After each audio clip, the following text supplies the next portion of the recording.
Non.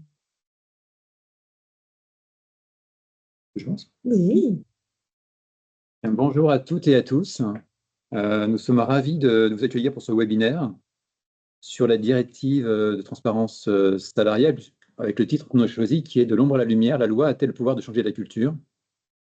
En attendant les autres connexions, nous sommes actuellement déjà 50 en ligne. Et pour vous donner un ordre de grandeur, on a eu plus de 300 inscrits, donc on est au moins sur ce signal-là conscient de l'importance du sujet et de la sensibilisation ou du besoin d'acculturation qu'il peut y avoir. Peut-être quelques mots sur Julie Esterwen avant de rentrer dans les débats et les échanges. Donc Julie Esterwen, nous sommes un des cabinets leaders du Conseil en stratégie, transformation et innovation en France, avec 650 collaborateurs et plus de 1500 clients. Une de nos particularités, c'est d'être une entreprise à mission et d'incarner le consulting for good, avec un message clair sur le fait de générer un impact positif et durable. Et enfin, on se situe dans ce webinaire au sein de ce qu'on appelle, chez Julie Esterwen, la semaine de la transformation. C'est une initiative qu'on a lancée en 2021 et dont l'objectif est de partager des expertises et expériences concrètes autour des grandes mutations. Et cette année, conscient des urgences ou des enjeux, voire des doutes qu'il peut y avoir sur différentes dimensions, nous avons pris le parti d'axer cette semaine de la transfo sur le passage à l'action. C'est en partie ce qu'on va faire aujourd'hui et maintenant, au travers de cette directive transparence des rémunérations. Je propose de commencer par un tour de table. Donc, nous avons le plaisir d'accueillir dans cet échange trois intervenants. Marie-Pierre Echsteiner, en DRH du groupe Covea. bonjour Rodolphe, merci de cette invitation.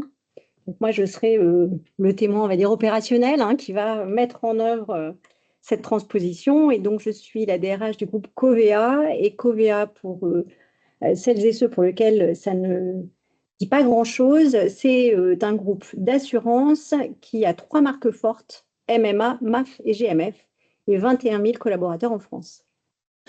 Merci Marie-Pierre. Autre intervenant, Maître Pierre Bonneau, avocat associé chez CMS Francis Lefebvre. Pierre. Merci Rodolphe, bonjour à toutes et à tous, ravi d'être présent aujourd'hui. Effectivement, donc moi je suis avocat en droit social au bénéfice exclusivement d'entreprises dans l'ensemble du domaine des relations de travail. Et effectivement, aujourd'hui, l'objectif de notre échange, ça va être, en tout cas de mon point de vue, de vous apporter un premier éclairage qui ne sera pas exhaustif sur les obligations à venir auxquelles vous allez être bientôt confrontés dans ce domaine. Merci Pierre. Et pour terminer sur deux tables, mon camarade Florian Rouffreville, partenaire chez Julie Esterwen. Bonjour Rodolphe et bonjour à tous et merci de nous rejoindre aujourd'hui pour ce webinaire. Je suis effectivement associé en responsabilité sur l'offre RH de Juliette Sterwen qui couvre à la fois toutes les problématiques métiers, organisationnelles mais aussi digitales.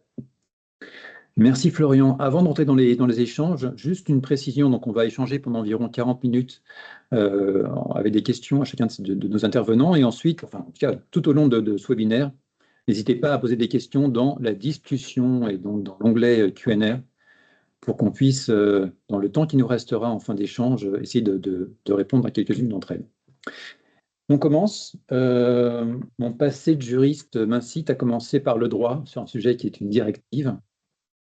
Donc, Pierre, pour commencer, pouvez-vous déjà nous rappeler un peu dans quel contexte s'inscrit cette réforme? Oui, tout à fait. Alors, cette réforme s'inscrit alors, à la fois un contexte temporel, un contexte économique et social.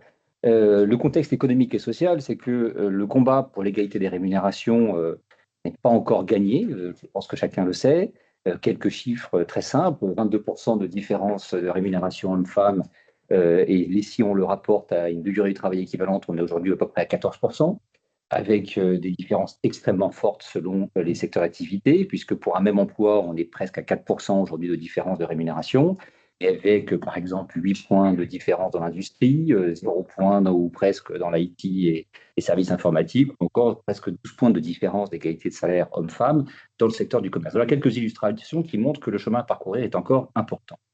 Alors, réalité économique et sociale, mais une réforme qui s'inscrit évidemment dans une trajectoire dont les différents praticiens RH que vous êtes avez pu percevoir depuis de nombreuses années. Pour les plus anciens, voilà, l'arrêt Ponsol en 96, à travail égal, salaire égal, les principes de non-discrimination, l'index d'égalité homme-femme, la publication des plus hautes rémunérations, la loi Rixin qui va bientôt entrer en vigueur sur la composition des conseils, sur les comités de direction. Voilà, on a eu toute une série de mesures qui ont été mises en œuvre effectivement, pour censé atteindre cet objectif d'égalité salariale entre les hommes et les femmes. Mais comme je l'ai indiqué, toutes ces lois, tous ces efforts entrepris n'ont pas porté aujourd'hui totalement leurs fruits. Et une nouvelle réforme sous effectivement l'impulsion de l'Union européenne, puisque c'est une directive de la directive 23/070 de l'Union européenne, qui repose sur une philosophie extrêmement simple, qui est la philosophie selon laquelle le principe de transparence devrait concourir très fortement à améliorer ce principe de l'égalité salariale. Et ce principe de transparence, et ça c'est vraiment très important je pense de noter, puisque ce n'est pas vraiment une réforme de fond, c'est-à-dire que les principes sont déjà posés, ils sont bien ancrés dans le droit positif, principe de non-discrimination, principe de travail égal, salaire égal. Là, ce dont il s'agit, ce n'est pas de créer une nouvelle règle de fond obligeant les employeurs à se soumettre à une nouvelle obligation, on va dire, voilà, de mesures salariales déterminées. C'est une mesure de publicité, de transparence visant à faciliter et finalement augmenter la pression sur les employeurs pour atteindre cet objectif d'égalité salariale. Alors, 4 grands principes, ou même peut-être 5 grands principes sur cette directive. D'abord, un principe de transparence salariale. Donc, les employeurs vont devoir fournir aux candidats les informations claires sur les niveaux de rémunération, les critères de fixation des salaires et les écarts éventuels. Donc, une première information de transparence aux candidats et aux salariés. Ensuite, donc ça, c'est une obligation de transparence, on va dire, naturelle et immédiate de l'employeur. Ensuite, côté salarié, un droit à l'information, c'est-à-dire que les salariés pourront régulièrement demander des informations sur le niveau de rémunération moyen ventilé par sexe pour des postes comparables. Donc, on a à la fois l'obligation pour l'employeur, un droit pour les salariés. Ça, ce sont 2 premières obligations qui seront applicables en principe à toutes les entreprises. Ensuite, on va avoir pour les grandes entreprises, alors on va voir quels sont les seuils qui seront fixés, une obligation de rapport avec l'obligation pour les entreprises de publier régulièrement des rapports sur les écarts de rémunération entre les hommes et les femmes. Ça, c'est le 3e principe. Le 4e principe, l'interdiction de représailles, c'est-à-dire que les salariés qui exerceront leur droit à l'information seront protégés. Ils ne pourront pas, évidemment, subir de sanctions à raison des informations qu'ils solliciteront. Et, dernier point technique, mais qui est quand même néanmoins important, le renversement de la charge de la preuve. Ça, on sait que c'est très important, parce que dans la pratique des différends qu'on peut avoir en matière sociale sur les litiges en matière salariale, il y a souvent le problème de la carence de la preuve pour les salariés, pour démontrer que, évidemment, tel ou tel collègue est mieux rémunéré. Et bien là, il va appartenir à l'employeur de démontrer qu'il n'y a pas eu de discrimination. Donc ça, c'est vraiment quelque chose d'extrêmement, qui peut paraître technique, mais qui va, à notre avis, très significativement changer les choses. Donc voilà pour les grands principes. Et on terminerait, c'est quand même une information importante, qui ne aura certainement pour la plupart pas échappé, c'est que nous n'avons aujourd'hui qu'une directive dont l'entrée en vigueur au plus tard est fixée à la date du 7 juin 2026, ce qui signifie concrètement que les pouvoirs publics français ont l'obligation, en principe, d'adopter une loi, de faire adopter une loi, qui sera en vigueur au plus tard le 7 juin 2026, pour décliner, préciser et transposer en droit français les différents principes que je viens d'énoncer. Donc, ce droit à la transparence, cette obligation de transparence, le droit à l'information, l'obligation de faire des rapports pour les grandes entreprises, l'interdiction de représailles et, le 5e point, le renversement de la charge de la preuve. Voilà les grands principes que l'on peut exposer relativement à cette directive européenne. Merci Pierre pour ce rappel et puis ce contexte redonné. Même si je comprends que la transposition n'est pas encore réalisée, en revanche, est-ce que vous avez déjà des perceptions sur les risques potentiels ou les risques juridiques auxquels pourraient être confrontées les entreprises? Oui, alors Rodolphe, 2 points très importants. Le premier, comme je l'ai signalé, c'est qu'il n'y a pas de véritable nouveauté dans le droit positif. C'est-à-dire que le principe d'égalité, comme je l'ai indiqué, le principe de non-discrimination existe déjà dans le droit positif. Donc aujourd'hui, les salariés qui estiment subir des différences de rémunération qui ne sont pas justifiées pour un poste de valeur égale, ou encore pire, parce que, je rappelle, il y a 2 principes, le principe de travail égal, salaire égal. Là, c'est un contentieux d'égalité de traitement, et le principe de non-discrimination. C'est-à-dire, c'est quoi la différence entre le travail égal, salaire égal et la non-discrimination? C'est que la non-discrimination, c'est pareil, c'est qu'on ne rémunère pas deux personnes qui font la même chose, mais en plus, dans la discrimination, il y a un facteur différenciant qui fait que cette différence de rémunération est liée à un critère interdit. En l'occurrence, le sexe, ça peut être également un engagement syndical, des opinions. Voilà. Donc là, c'est un même principe, on doit rémunérer des gens qui font la même chose, mais on a le principe de travail égal, salaire égal, mais on a en plus quelque chose de plus grave, c'est la non-discrimination.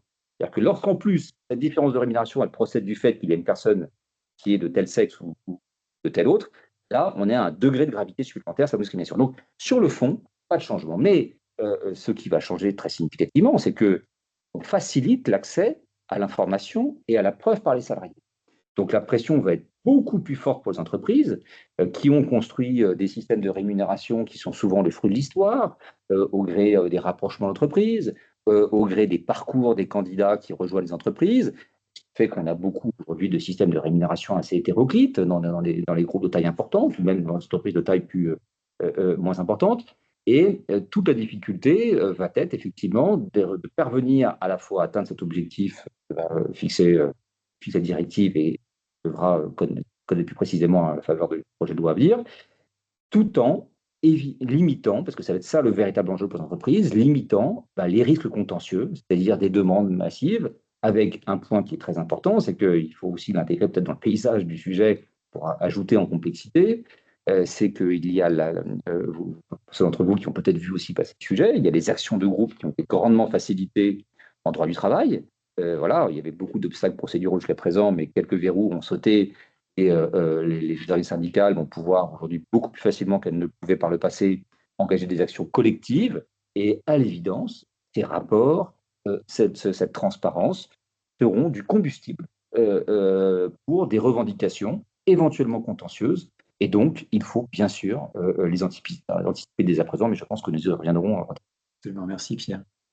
Marie-Pierre, dans cette qualité de témoin que vous évoquiez tout à l'heure par rapport à votre fonction RH au sein du groupe Covea, concrètement aujourd'hui, comment percevez-vous les enjeux principaux de cette directive pour un groupe comme le vôtre? Alors peut-être quelques mots en introduction sur Covea et comment est-ce que voilà, on a appréhendé le sujet de l'égalité entre les femmes et les hommes depuis plusieurs années. Donc Covea, c'est le leader français de l'assurance de biens et de responsabilité. On a 11,6 millions de clients et puis Covea, surtout, c'est un acteur majeur de la réassurance, puisque nous sommes 10e réassureur mondial. Le réassureur, c'est l'assureur des assurances. Mais je l'évoquais en introduction, Covea, ce sont 3 marques fortes qui sont bien connues. Donc, il y a MAF, qui est issu du monde des artisans et qui couvre les besoins des particuliers. MAF, c'est environ 3,8 millions de clients. MMA, c'est l'assureur numéro 2 sur le marché des pros et de l'entreprise et qui couvre aussi des particuliers. Et on a 2,5 millions de clients chez MMA particuliers. Et enfin, GMF, qui est l'assureur, le premier assureur des agents du service public. Et on couvre 3,5 millions de sociétaires fonctionnaires. Et surtout, Covea, ce sont 21 000 collaborateurs en France chez nous, il n'y a pas de plateau à l'étranger, je l'ai déjà dit, mais surtout, nos collaborateurs, ils travaillent pour 3 marques avec un seul et même statut. Alors, notre population, comme souvent dans l'assurance, elle est très féminine. On a 66% de nos collaborateurs qui sont des collaboratrices. Et donc, très tôt dans la constitution du groupe, on a été amené à se positionner sur le sujet de l'égalité entre les femmes et les hommes. Donc, dès 2018, on s'est donné des objectifs ambitieux de représentation des femmes dans les postes à responsabilité et dans tous les métiers. J'en veux pour preuve, lors du dernier plan stratégique, on s'est donné un objectif de parité sur les recrutements et promotion de notre population, des cadres dirigeants et top managers. Donc, c'est pour dire que c'est un vrai sujet. Et ce sujet de l'égalité professionnelle, on a rapidement, dès 2018, travaillé la correction des écarts salariaux. Alors, c'est pour ça qu'on se dit comme ça de prime abord que compte tenu de ce qu'on a déjà fait, ça ne devrait pas être une révolution, cette transposition. Néanmoins, c'est quand même un gros sujet. Sur la correction des écarts salariaux, on a consacré depuis 2018 des enveloppes financières conséquentes avec 2 modalités de correction, des dispositifs collectifs et des dispositifs individuels. Ces dispositifs, on les a négociés avec les partenaires sociaux et au fur et à mesure de leur application, on les a fait évoluer de façon à ce que, si je prends une analogie, hein, notre tamis soit toujours de bonne taille, de façon à corriger des écarts. Donc, on a un dispositif qui s'est affiné au fil de l'eau de façon à être toujours efficient, qui fait qu'aujourd'hui, dans notre dernier accord, on a zoomé sur certains segments. C'est peut-être un peu contre-intuitif, hein, mais les segments chez nous pour lesquels on a encore des actions à mener, ce sont des populations qui ont plus de 45 ans. Ce ne sont pas les jeunes enfants, c'est plutôt ceux qui sont dans le groupe depuis un certain temps, puisqu'on a quand même comme caractéristique au sein du groupe d'avoir des carrières longues. Donc, tous ces dispositifs, ils font que, bon, aujourd'hui, sur le plan de l'égalité entre les femmes et les hommes, on est en tout cas avec un bon positionnement. Si on regarde l'index égalité femmes-hommes, on a un index de 98 sur 100 sur le périmètre de l'UE. Donc, bon, on a quand même fait pas mal de choses. Si je me projette de manière très concrète sur la chaîne de valeur RH pour essayer d'anticiper un peu ce que ça va supposer pour nous opérationnels que cette transposition. Quand je démarre ma chaîne de valeur avec les candidats, comme ça, intuitivement, je pense qu'il y aura assez peu d'impact parce qu'on est déjà très complet, très explicite sur nos offres d'emploi. On détaille nos modalités de rémunération, on donne des fourchettes, enfin, on met vraiment en avant tous les éléments qui permettent aux candidats de se déterminer. Le vrai sujet, c'est plutôt vis-à-vis des collaborateurs. Et là, notre avocat l'évoquait, on va avoir un changement dans la charge de la preuve. Et peut-être que je peux vous partager à cette occasion un dispositif que nous connaissons, nous, depuis 2008 sur le sujet, puisque j'ai rapidement évoqué les dispositifs de correction individuelle. Nous, on a un système mis en place depuis 2018 qui préexistait chez GMF, dans lequel un collaborateur qui s'estime victime d'un mauvais positionnement salarial peut solliciter un examen de son positionnement. Alors, l'angle du genre, hein, c'est une discrimination liée au genre. C'est une demande qui peut être faite directement par le collaborateur ou par son manager ou même encore par une organisation syndicale. Et quand on regarde ce qui s'est passé depuis 2018, on a eu environ 1000 demandes. Globalement, on a, bon an, mal an, de 150 à 200 demandes par an, ce qui est plutôt rassurant puisque ça ne s'est jamais emballé. Alors, moi, une de mes questions, c'est à quel type de volume on va devoir faire face. Est-ce qu'on est dans des temps contraints pour régler ces sujets il va y avoir un phénomène de curiosité au départ, chacun va vouloir s'étalonner. Peut-être que si j'ai un collègue qui a fait la demande, je vais la faire aussi.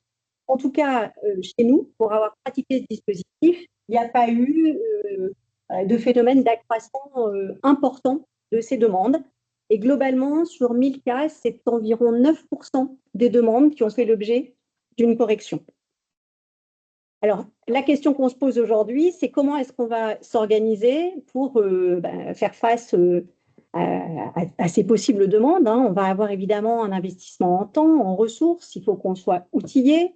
Il va y avoir un gros travail pour objectiver les critères de rémunération.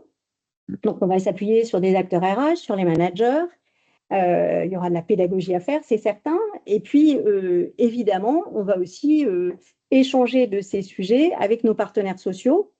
On va devoir leur expliquer nos méthodologies, les segments qu'on va considérer.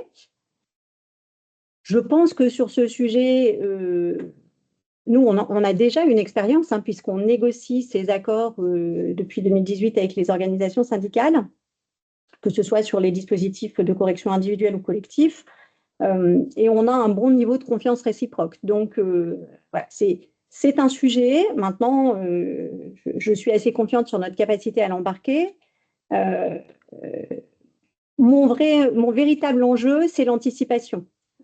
On a des NAO qui vont s'ouvrir, alors ça dépend des entreprises, hein, mais pour nous, c'est fin 25, début 26.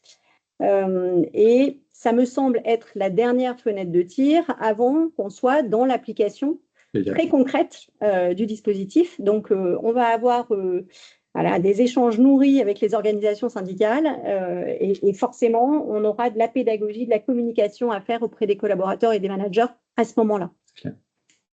Merci Marie-Pierre pour ces premiers éclairages sur à la fois vos réalisations et ce que vous voyez côté du groupe Covea. tourne maintenant vers toi, Florian, avec ta vision justement par nature assez transversale hein, du marché et des acteurs. Selon toi, à date, quel est l'état de préparation des entreprises sur cette directive? Alors, dans l'ensemble, je pense que ça ne surprendra personne. La mobilisation prend quand même un peu de temps. Alors, le sujet n'est pas neuf, on l'a rappelé plusieurs reprises depuis quelques minutes. On a eu l'index EGAPRO, c'est 2018, la loi Rixin, qui avait facilité la prise de conscience et lancé les travaux. Ça a permis de commencer à rétablir un certain nombre d'équilibres. L'index EGAPRO, il avance dans le bon sens. Alors, tout le monde n'est pas nécessairement dans l'état d'atteinte que démontrait Marie-Pierre tout à l'heure dans son rôle de grand témoin, avec un score de 98 sur 100 hein, pour l'US. Donc, c'est un très beau score. Pour rappel, on a à peu près 2% des organisations qui sont à 100. Et la moyenne, on était à 80 sur 100 en 2020, on est à 88 sur 100 en 2024. Voilà, donc, ça avance dans le bon sens. Mais il y a encore un peu de marge. Pour la loi Rixin, dont l'objet est la féminisation des équipes dirigeantes, on avance là aussi un peu moins rapidement. On a une directive européenne, alors pour reprendre les termes de Maître Bonneau tout à l'heure, la transcription en droit français reste attendue, hein, on le rappelle. On estime qu'environ 60% des entreprises européennes ne sont pas encore prêtes, donc si la loi passait demain. Et en France, on estime le chiffre des organisations qui déclarent activement travailler sur le sujet, plus proche des 50%. Alors, ça peut intriguer quand on est à 9 mois de l'échéance. On est effectivement en moins d'un an. Alors, qui est le plus en pointe?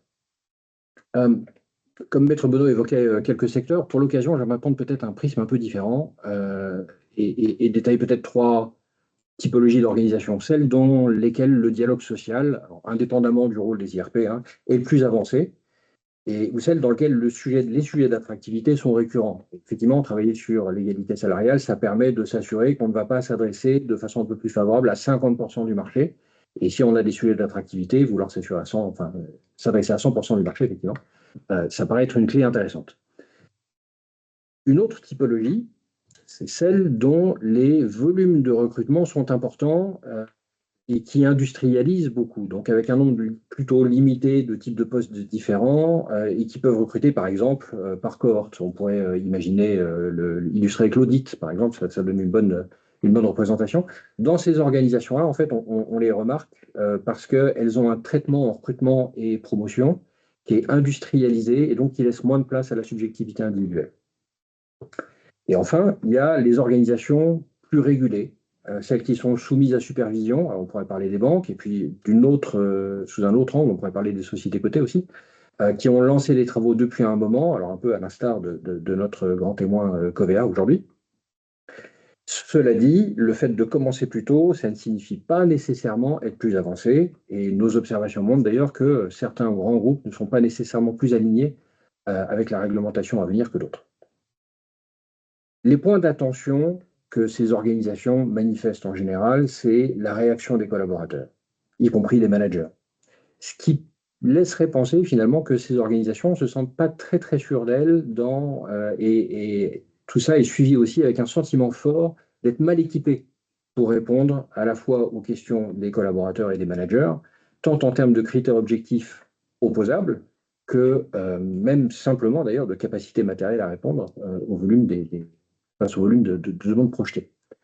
Effectivement, si on se sent mal équipé pour répondre aux réactions de ses collaborateurs, c'est probablement parce qu'on ne dispose pas soi-même de l'équipement qui permet de savoir où on se trouve, et c'est très souvent là, en fait, le sujet. Et donc, pour finir, on peut probablement distinguer 3 grands niveaux de préparation. Premier niveau, c'est ceux qui n'ont pas encore vraiment commencé à saisir du sujet. Alors, ils sont encore quelques-uns, et pour eux, honnêtement, le temps presse. Il y a ceux qui ont mis leurs experts rémunération sur l'affaire, c'est un sujet qu'on voit de façon assez courante, principalement pour faire un état des lieux et une évaluation de l'impact budgétaire. Alors, on est en T3, T4, c'est justement généralement la saison des budgets, donc effectivement, on est dans le tempo.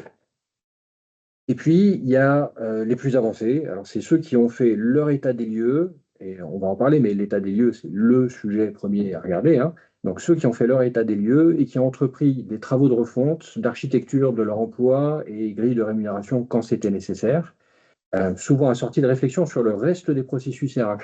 On a parlé du recrutement, on pourrait parler des évaluations, des compétences, etc. Et puis, il y a j'allais dire, d'une certaine façon, dans ce groupe-là, il y a ceux qui sont encore un peu plus avancés, qui ont déjà travaillé ou sont en train de travailler dans la préparation de la communication, de la pédagogie nécessaire, tous les éléments d'ailleurs que vous évoquiez, Marie-Pierre, tout à l'heure. Mais ceux-là sont probablement pas les plus fréquents, il faut bien le dire. Merci Florian. Chacun se sera reconnu, je pense, dans tes typologies. Pierre, je me retourne vers vous pour une nouvelle question sur, alors vous l'évoquiez dans votre introduction, hein, sur le fait que la rémunération, c'est souvent, voire systématiquement, le fruit de parcours de carrière, mais aussi d'histoires spécifiques. Ça soit des fusions, ça soit aussi un contexte pénurique, ça soit aussi un choix de réorientation pour un collaborateur. Et donc, ces spécificités expliquent en partie les écarts de rémunération à poste comparable. Comment, selon vous, la loi peut-elle prévoir ces particularités ou les prendre en compte? Alors, je crois qu'effectivement, nous sommes ici, Rodolphe, au cœur de l'un des principaux sujets de complexité de la mise en œuvre de cette directive.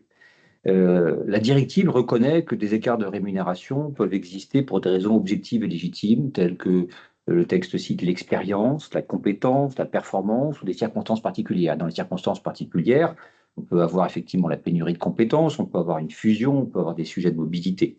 Donc en fait, la directive n'est pas très précise et explicite, elle dit simplement ça peut exister. Et c'est aux entreprises, d'abord aux législateurs nationaux, et aux entreprises elles-mêmes de définir. Ce vers quoi tend la directive, c'est l'obligation d'objectiver. Et la difficulté qui va être celle des entreprises, ça va être évidemment, la première en tout cas, ça va être, alors, en fait il va y avoir deux difficultés, excusez-moi. Et la première difficulté, ça va être déjà de définir les panels. Parce qu'on va être sur cette notion de travail égal, salaire égal, donc on compare qui avec qui. Et là, la notion de travail égal, salaire égal, valeur égale, je vais citer, je ne vais pas vous encombrer de références jurisprudentielles, mais il y a un arrêt qui sera, je pense, intéressant pour une bonne partie de l'auditoire. C'est un arrêt de la Chambre sociale du 6 juillet 2010. Il s'agissait d'un DRH, dans le membre d'un comité de direction, qui avait engagé un contentieux pour demander la même rémunération que son collègue directeur financier du comité de direction. Eh bien, figurez-vous que, je pense que cet arrêt intéressera beaucoup, mais je regarderai bien de l'envoyer à tout le monde, mais c'est un arrêt dont il ressort que la Cour de cassation, à la faveur de ce cas, a défini ce qu'est un travail de valeur égale et a considéré comme un travail de valeur égale les travaux qui exigent des salariés un ensemble comparable de connaissances professionnelles consacrées par un titre, un diplôme, une pratique professionnelle, donc un ensemble comparable de connaissances professionnelles dans le domaine RH, dans le domaine financier, dans le domaine technique. Donc c'est c'est-à-dire que le niveau de complexité doit être à peu près comparable. Donc ça, c'est pour l'ensemble comparable de connaissances professionnelles, consacrées par un titre, un diplôme ou une pratique professionnelle, et de capacités découlant de l'expérience acquise, de responsabilité et de charges physiques ou nerveuses. Donc le rythme, l'intensité. Donc vous voyez, ce sont des critères extrêmement compliqués. Vous êtes dans des entreprises qui n'ont de cesse que de créer de nouveaux métiers en permanence. Il va falloir faire il va falloir des jauges pour essayer de faire des ensembles de salariés dans lesquels on va essayer de retrouver cette notion de connaissances professionnelles comparables, de diplôme qui est sanctionné par un diplôme ou des capacités, et enfin par une responsabilité et une charge physique ou nerveuse aussi comparable. C'est extrêmement complexe. Donc le premier exercice, le plus difficile, il va être effectivement dans cette identification de ces sous-ensembles de salariés au sein desquels les comparaisons vont devoir s'opérer. Le deuxième exercice, c'est qu'une fois qu'on aura défini le panel, c'est à l'intérieur de ce panel, comment allons-nous objectiver? Et là, le problème, c'est qu'effectivement, la directive est très large. Il est à prévoir que la loi de transposition le sera tout autant et qu'il s'agira d'un travail à effectuer, comme vous l'avez indiqué, Marie-Pierre, tout à l'heure, avec les partenaires sociaux. Ça va être un travail, ça va être une co-construction, d'abord de l'entreprise qui va, à mon avis, devoir proposer. Et en tout cas, ça va être un sujet de discussion pour savoir où est-ce que met le curseur, comment on intègre aussi sur l'entreprise, les rapprochements d'entreprise, quel délai, parce que expliquer qu'il y a eu une fusion il y a 2 ans, c'est une chose, dire qu'il y a eu une fusion il y a 15 ans, c'en est une autre, pour expliquer les différences. Donc il y a aussi ces sujets évidemment à adresser. Donc voilà, donc on a ces éléments de complexité qui sont pour moi le cœur de la difficulté de l'exercice, la définition des panels et la définition des critères objectifs de comparaison qui permettent de justifier en tout cas les différences de rémunération au sein des catégories. Donc voilà, à notre sens, ce qui effectivement va être le point le plus important, parce que pour limiter à la fois, parce qu'on c'est bien, moi j'ai le prisme évidemment contentieux qui m'intéresse au premier chef, mais on est aussi sur un sujet, peut-être même d'abord surtout sur un sujet de dialogue social, de climat social, parce que c'est aussi absolument intolérable. Le jour où on va allumer les projecteurs, où la directive sera en vigueur dans l'entreprise et qu'on allumera les projecteurs dans l'entreprise et qu'on verra au vu de tous qu'il y a des différences criantes, il va y avoir un vrai sujet de cohésion sociale, un vrai sujet de dialogue social qui va pouvoir interpeller beaucoup d'entreprises et de directeurs de ressources humaines. Et donc, c'est vraiment ça l'enjeu. C'est comment ne pas se retrouver à subir cette mise en lumière de différences criantes qui ne procèdent pas forcément d'une volonté d'entreprise de faire mal les choses, mais qui sont le fruit de l'histoire, comme Rodolphe vous l'avez rappelé, tout en se conformant à ses obligations. Voilà. Donc, ça va être véritablement autour de ces notions de panel de comparaison et de critères à définir ensemble, et pour lequel, en tout cas, pour l'instant, on a une feuille relativement blanche, mais qui va être assez difficile de remplir de façon concertée et efficace pour l'entreprise. Merci Pierre, et merci pour cette transition pour passer à la question suivante à Marie-Pierre sur justement comment vous, en tant que DRH, vous anticipez la réaction des collaborateurs et des managers par rapport à cette transparence qui aujourd'hui va être assez vulgarisée. En fait, on a vu qu'il y a des reportages dans les JT en fait, sur la directive. On sent qu'il y a un souci d'acculturer ou d'évangéliser un peu cette thématique. Bon, j'ai pas de boule de cristal, hein, et j'imagine que ça va être un peu ambivalent, c'est-à-dire que les collaborateurs, ils vont être très curieux quand on va allumer les projecteurs, et en même temps, le sujet de la rémunération, c'est encore un tabou en France. Donc, je ne sais pas jusqu'à quel niveau ils auront cette curiosité. Quant aux managers, ils vont être curieux pour eux-mêmes, et ce qui sera plus compliqué, c'est de gérer les questions de leurs collaborateurs, parce que ils ont bien évidemment la connaissance de la rémunération des collaborateurs qui leur sont rattachés. En revanche, quel est le positionnement relatif dans ma jauge, mon panel du collaborateur en question? C'est beaucoup plus compliqué. Donc, c'est certain que sur ces sujets, ils vont être évidemment en attente de réponses RH. Et puis, ma conviction, c'est que ça va très fortement poser la question de l'évaluation, puisque les managers vont devoir être en capacité d'expliquer les critères de performance qui vont justifier les promotions, les évolutions salariales. Et si on se parle en transparence entre acteurs RH, aujourd'hui, c'est vrai chez Covea, mais moi j'ai travaillé dans d'autres univers, on n'a pas en France une culture de l'évaluation qui est très différenciante, très discriminante. En général, quand on ouvre un dossier individuel d'une personne qui est en difficulté ou en sous-performance, on ne trouve pas grand-chose.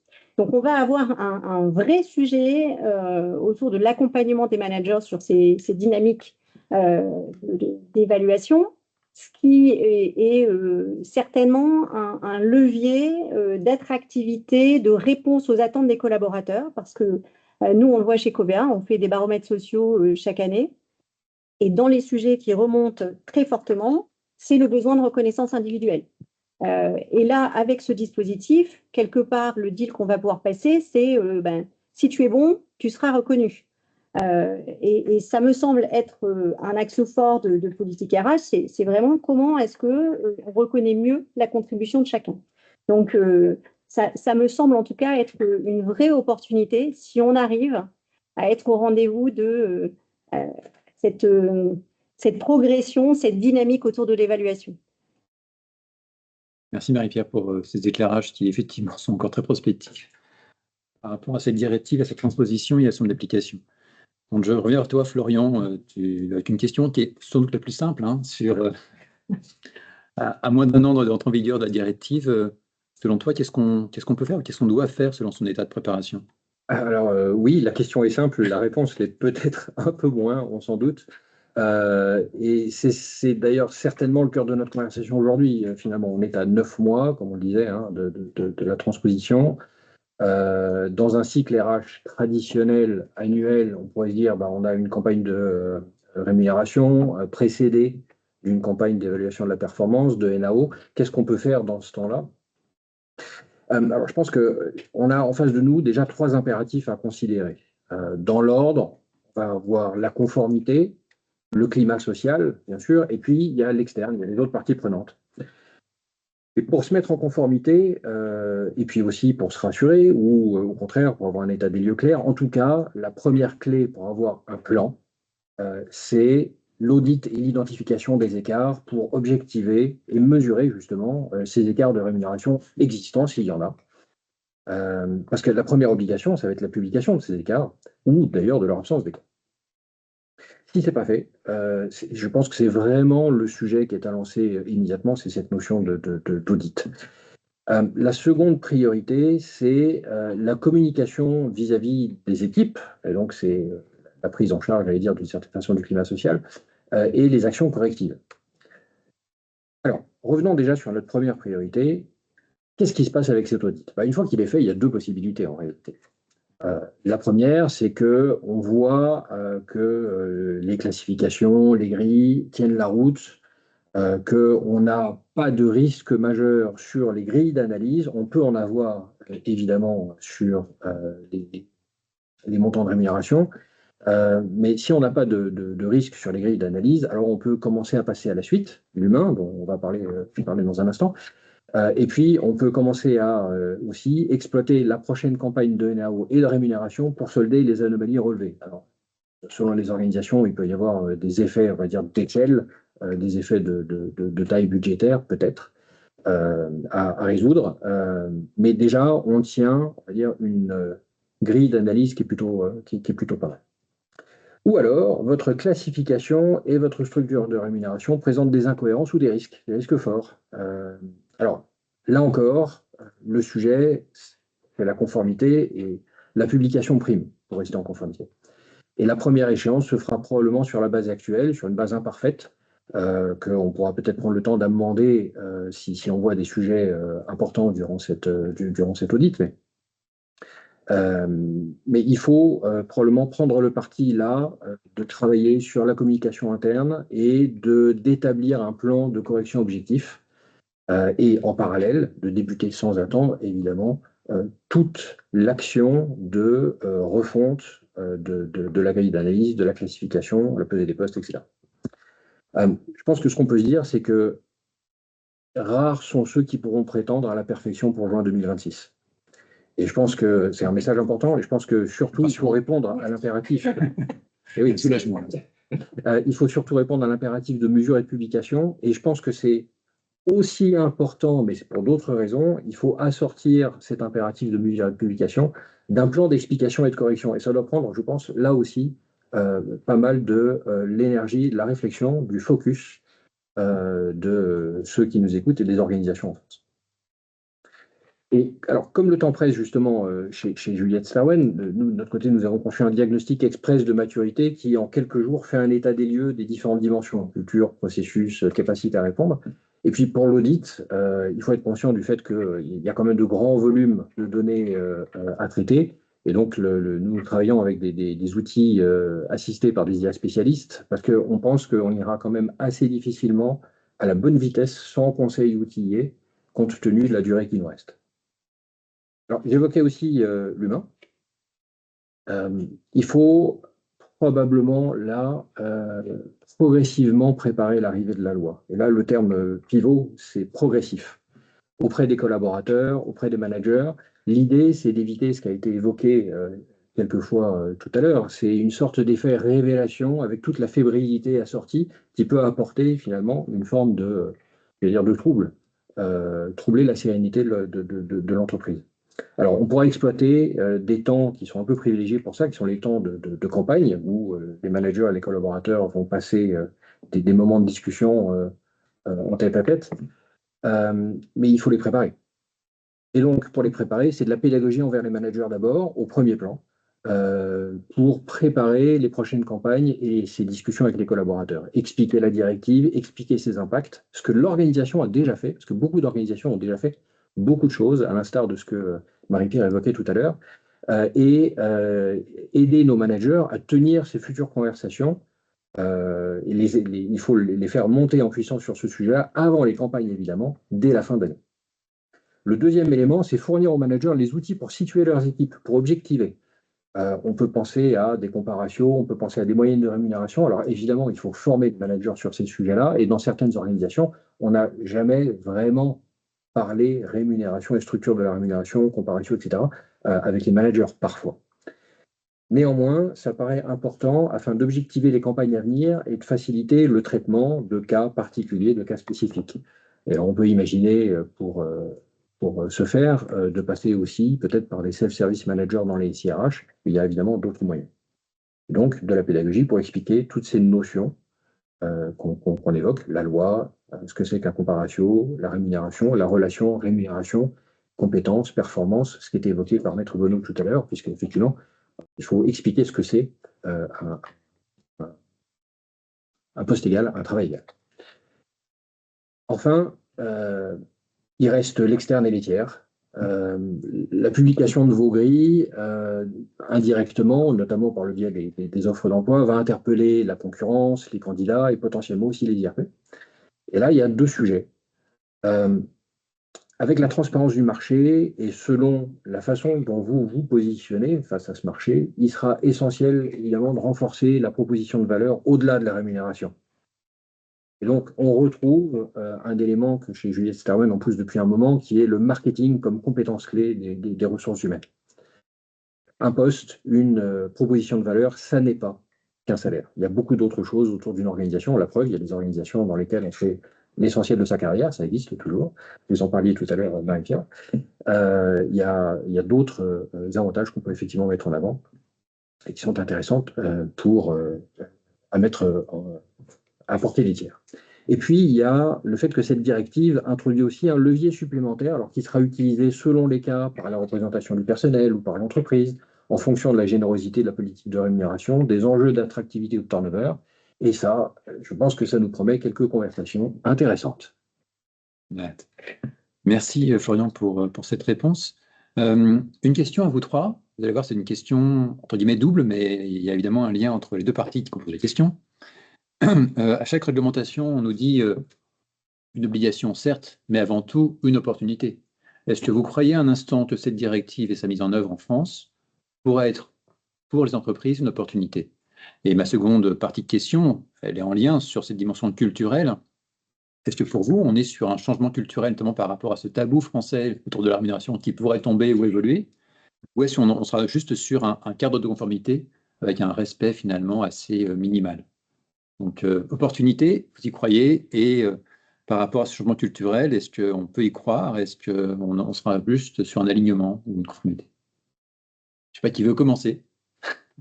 Alors, moi, je peux vous donner ma conviction, c'est que c'est une occasion, c'est l'occasion d'en finir avec ce sujet des écarts de rémunération. C'est un vieux sujet, ça a été dit en introduction, ça fait des années qu'on travaille à la résorption de ces écarts. Il faut que, à l'occasion de cette transposition, ce ne soit plus un sujet. On a encore plein d'autres sujets à adresser pour une parfaite égalité entre les femmes et les hommes dans le monde professionnel. Il faut que les femmes puissent accéder aux postes à responsabilité, être représentées dans tous les métiers, à due proportion de ce qu'elles représentent dans nos organisations. Donc, faisons en sorte que ce sujet-là n'en soit plus un. Voilà. Et puis, sur le sujet de la culture, j'y ai répondu, c'est vraiment l'évaluation qui me semble importante à mettre en avant sur ce sujet. Merci, Marie. Yeah. Oui, alors j'ai un point de vue un tout petit peu plus, un peu plus nuancé, parce que personne ne pourra évidemment remettre en cause l'objectif, sauf être un masculiniste que je ne suis pas, d'atteindre cet objectif d'égalité des rémunérations. Mais je relève quand même que voilà, on ajoute évidemment à la charge des ressources humaines, voilà, dans la barque déjà bien chargée des ressources humaines, on ajoute un poids très significatif supplémentaire, dont il n'y a pas forcément besoin immédiatement, mais voilà, c'est ainsi. Je pense que si, et évidemment pour encore une fois un objectif qui est indiscutablement vertueux.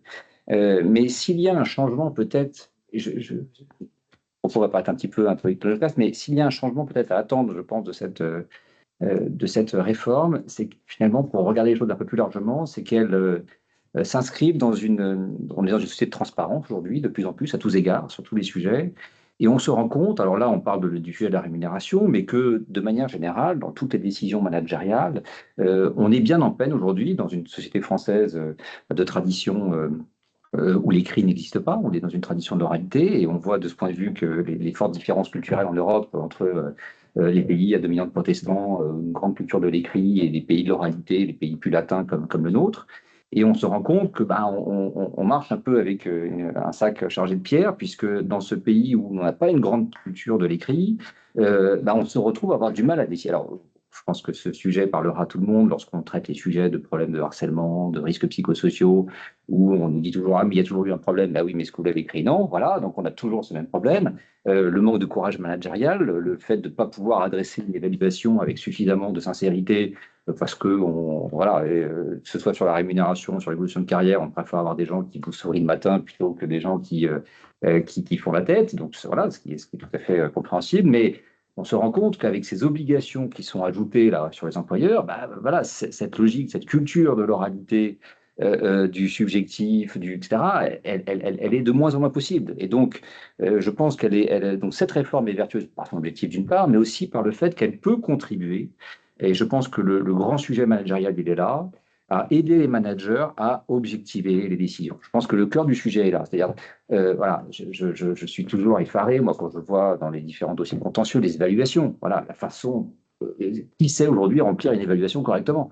Voilà, sans trouver le bon niveau entre ne pas accabler et encourager, avoir la plume suffisamment légère. La langue française est suffisamment riche pour pouvoir trouver, je pense, des moyens d'atteindre les objectifs que l'on souhaite lorsqu'on remplit ce type de document. Voilà, donc je pense que, en tout cas, s'il faut avoir un espoir, je le conclurai ainsi, c'est dans le fait que cette réforme, ajoutée aux précédentes, et évidemment sur les sujets de harcèlement et d'obligation de sécurité, on l'a de façon criante, sur la nécessité, encore une fois, de justifier des différences. Voilà. Parce qu'on est dans une société du tertiaire, on n'est pas, voilà, on est aujourd'hui 2 tiers des salariés sont dans le tertiaire, ou presque. On ne peut pas compter le nombre de boulons tournés par l'un et par l'autre. On est sur des appréciations qui sont la taille du dossier, la gestion, la relation client, le savoir-être vis-à-vis du client, dans la délivrance du service. Ce sont des appréciations qui sont extrêmement compliquées, extrêmement, voilà. Et pouvoir les justifier, pouvoir les qualifier, pouvoir les juger, demande un vrai travail. Et je pense que voilà, le défi, j'en terminerai là, pardonnez-moi de mon propos, il est sur l'accompagnement du management intermédiaire, dans cette capacité à formaliser ce qu'on attend des collaborateurs d'une part, et de pouvoir juger de façon la plus rigoureuse, la plus juste, la plus équitable, le travail tel qu'il est restitué. Et je pense que si on arrive à aller un peu plus dans cette direction, on se mettra à l'abri non seulement des risques induits et très importants par cette directive, mais également dans plein d'autres sujets qui arrivent trop souvent dans notre cabinet. Voilà. Merci Pierre. Florian, une réaction? Oui, alors je vais rejoindre mes camarades panélistes sur certains points, clairement. Alors, je vais commencer par un premier sujet qui est l'entreprise. Pour les entreprises qui ont commencé tôt, notamment, c'est le moment de valoriser l'effort. C'est le moment de valoriser l'investissement, le fait d'avoir anticipé un certain nombre de sujets, d'avoir commencé tôt, justement, d'avoir pris la thématique à bras-le-corps en communiquant à propos des choses faites pour montrer le chemin accompli. Ça participe de la marque employeur. Je pense que c'est un sujet important. Il faut valoriser ce qui a déjà été fait. Je rejoins mes camarades dans le fait que c'est l'occasion de travailler avec les managers sur l'objectivation des rémunérations, ce qui est une vraie thématique. Et en plus, je suis assez persuadé que l'ensemble des managers est plutôt pour cet élément-là, et des collaborateurs aussi, particulièrement quand on arrive avec des générations, avec le renouvellement des générations. On a des générations qui sont encore plus en attente de feedback, et le feedback, c'est pas juste dire tout va bien. Le feedback, c'est aussi d'aider à l'amélioration et à la prise de possession des axes de développement par les collaborateurs, et les jeunes générations, les plus jeunes générations n'attendent que ça. C'est l'occasion de clarifier la relation entre rémunération et les valeurs de l'entreprise. Et de le faire en plus sur la durée, parce qu'il y a la directive, sa transposition, et puis il y a tout ce qui va se passer après, et donc ça doit s'inscrire sur le temps long, puisqu'on va vivre avec désormais. C'est aussi, alors c'est mon rôle aussi de faire un peu de prospective, mais c'est aussi un bon moment pour regarder sa structure d'emploi à la lumière des grandes mutations en cours, parce que si on est dans les réflexions de refonte, d'évaluation, de ces grilles d'analyse, de sa structure d'emploi, on peut vouloir apprécier ces éléments-là. Alors ici, je pense à un sujet dont beaucoup parlent actuellement, qui est l'IA, notamment, qui s'invite déjà d'ailleurs dans le quotidien des collaborateurs. Et puis, pour finir, c'est enfin, je pense, alors c'est le couplet politique, c'est enfin l'occasion, je pense, dans ces temps de remise en cause de politique de diversité et d'inclusion, selon les endroits où on se trouve dans le monde, de prendre position, d'exercer un acte politique pour l'entreprise citoyenne, et de démontrer ainsi en transparence une équité de traitement pour tous les personnels qui soient vraiment assis sur la compétence, sur la capacité à œuvrer pour le collectif et la contribution de valeur. Merci Florian, merci à vous trois d'avoir joué le jeu par rapport à cette question qui est à nouveau, je pense, pas simple au stade où on en est. Merci de ces échanges. On va maintenant, si je vous propose de passer à des questions qui ont été posées par les différents participants à ce webinaire. Je vais commencer par une question taquine, mais pertinente, qui est la suivante. C'est comment est-il possible, selon vous, de répondre à l'obligation dans un système où l'on ne baisse généralement pas la rémunération des collaborateurs au cours de leur carrière? Donc, je crois qu'en France, la situation dans laquelle on baisse une rémunération est assez rare, mais ça pourrait finalement répondre à cette obligation sur la transparence. C'est un écart peut se corriger de deux façons. Est-ce que c'est un point qui pourrait être évoqué? Est-ce que c'est un point qui sera un tabou par rapport à cette directive? La baisse de rémunération? Oui. Je crois que ça arrive. Enfin, en tout cas, moi, je parle pour mon périmètre. C'est peut-être pas la voie qu'on va explorer. Oui. D'accord. Je dirais juste bonne chance. Et ton numéro de téléphone pour ça inutile. Florian, je n'insiste pas. Je pense que tout a été dit, effectivement, et c'est un sujet qu'on voit d'ailleurs quand il y a des moments pénuriques, hein, avec des compétences qui peuvent être recrutées parce qu'à ce moment-là, la compétence est vraiment demandée, et puis le marché change. Qu'est-ce qu'on fait? Parfait. Une question qui va peut-être apporter une réponse assez rapide par rapport à ce qu'on a évoqué tout à l'heure sur la non-transposition à date de la directive, c'est pouvez-vous nous rappeler des sanctions? Qui dit sanctions dit Pierre? Oui, alors les sanctions, elles sont de plusieurs ordres, hein. Il y a la première sanction, c'est évidemment les contentieux en rappel de rémunération. Donc les contentieux en travail égal, salaire égal, c'est tout d'abord évidemment des actions en justice et des indemnisations de salariés, mais ça, certains d'entre vous le connaissent déjà. Simplement, ça va être beaucoup plus important puisque la preuve étant facilitée, les salariés pourront plus facilement saisir le juge. On va avoir comme sanction également des pénalités, c'est-à-dire que lorsque les entreprises les grandes entreprises qui seront soumises à l'obligation de publier les indicateurs de rémunération, des seuils vont être fixés parce qu'on va avoir des différents seuils d'entreprise, mais ça, la loi le fixera. Évidemment, lorsque vous ne remplirez pas vos obligations, au même titre que lorsque vous ne remplissez pas vos obligations d'établissement d'un index, vous pouvez avoir des pénalités financières. Et puis, j'ajouterais, donc il y a le premier volet indemnisation individuelle, le deuxième volet des amendes, des pénalités, et puis le troisième volet, je pense qu'il faut aussi en prendre bien la mesure, c'est, on va dire, le risque réputationnel. Je pense qu'il ne faut pas du tout le minimiser. Voilà, à la faveur des communications qui pourront être faites sur le sujet, ce sera effectivement une entreprise qui est marquée comme portant atteinte au principe d'égalité de salaire en raison de différence de sexe pourra être effectivement très pénalisée à cet égard. Très bien. Merci Pierre. Une question, et à nouveau, je pense très pertinente, qui pourrait intéresser bon nombre de participants à ce webinaire, c'est que dans les entreprises, dans les groupes mondialisés, dont les membres des équipes de même métier sont dispatchés dans tous les pays, comment avoir une calibration des rémunérations réellement transparente, notamment en tenant compte des différentes composantes de rémunération, y compris les cotisations sociales ou autres avantages? Alors là, c'est effectivement une question absolument centrale, puisqu'on sait bien que les organisations économiques dans les groupes ne correspondent plus du tout au contour des entités juridiques qui le composent. C'est-à-dire qu'effectivement, les organisations matricielles qui se superposent plusieurs entités juridiques en France et à l'étranger, cette réalité s'impose à tous. Néanmoins, nous sommes sur un sujet totalement juridique, c'est-à-dire que nous sommes sur un périmètre de la société. C'est un peu une des difficultés qu'on a de façon récurrente avec les obligations légales, c'est-à-dire que ce principe devrait, a priori, sous réserve évidemment des précisions apportées par votre transposition, s'apprécier entité juridique par entité juridique. Alors, sauf être dans une société européenne ou dans une succursale, et même en étant dans une succursale d'une entreprise étrangère basée en France, on aura en tout cas une application purement territoriale de ce principe de comparaison des rémunérations travailleuses salariales. Et du reste, fort heureusement, puisqu'on voit difficilement pouvoir comparer des salariés qui font la même chose dans des pays différents, avec, comme cela a été justement souligné, des différences de protection sociale, des différences de tension sur l'emploi, de taux de chômage d'un pays à l'autre. Heureusement, les entreprises auront déjà fort à faire d'appliquer ces dispositifs sur le territoire national et ne seront pas contraintes sur des comparaisons d'ordre international. Merci Pierre. Autre question, mais évidemment sur ces questions de différence salariale qui pourraient être liées à des opérations de croissance externe. Comment gérer de façon distincte ces différences salariales qui sont liées à des éléments exogènes, en l'occurrence des croissances externes, à des rachats, à des fusions? Alors, la loi, la directive, comme je l'avais indiqué, envisage expressément la possibilité d'avoir des critères qui peuvent être divers et variés, de différence de rémunération. Parmi ces critères, des opérations de rapprochement d'entreprise, des fusions, des absorptions, des transferts de partiels d'actifs peuvent en l'expliquer. Simplement, il faut avoir conscience de ce que ces justifications ne pourront valoir que pendant un temps.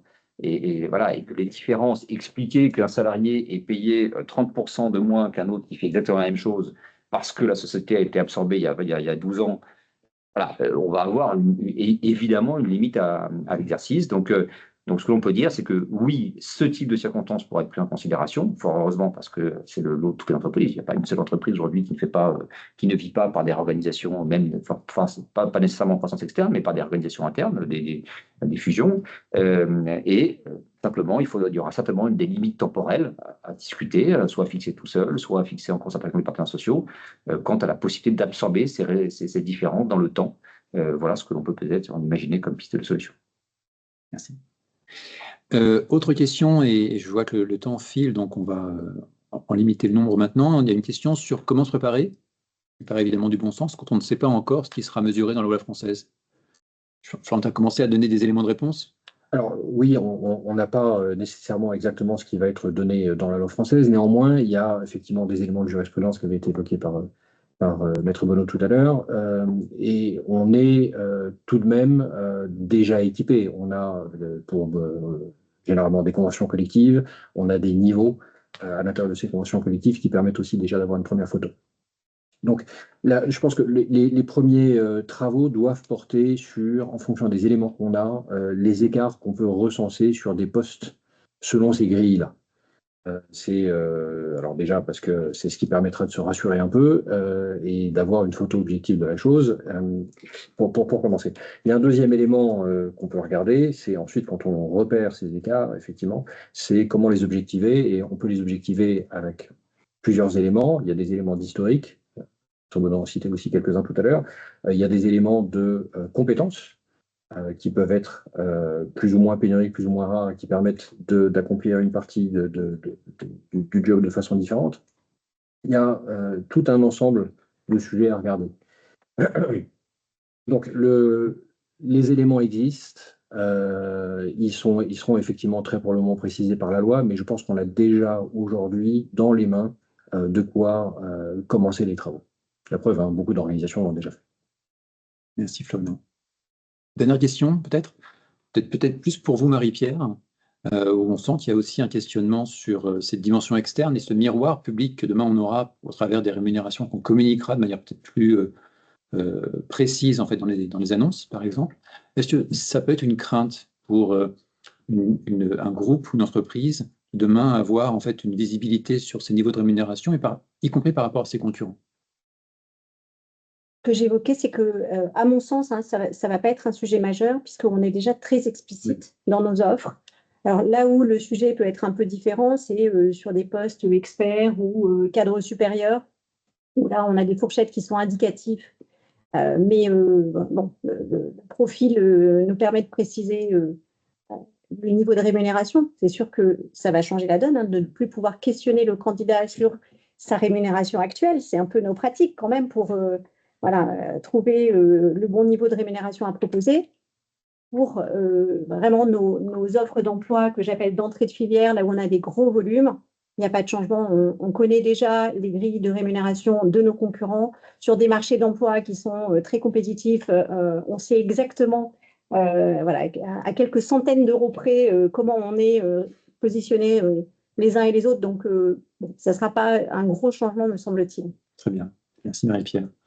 Écoutez, on arrive au terme de ce webinaire. Il me reste à vous remercier tous les trois et aussi tous les participants pour votre participation et vos questions. Encore merci à vous trois, donc Marie-Pierre, Pierre et Florian, pour cet échange et les réponses, en tout cas les questionnements que vous avez pu partager avec les participants. Merci beaucoup à tous.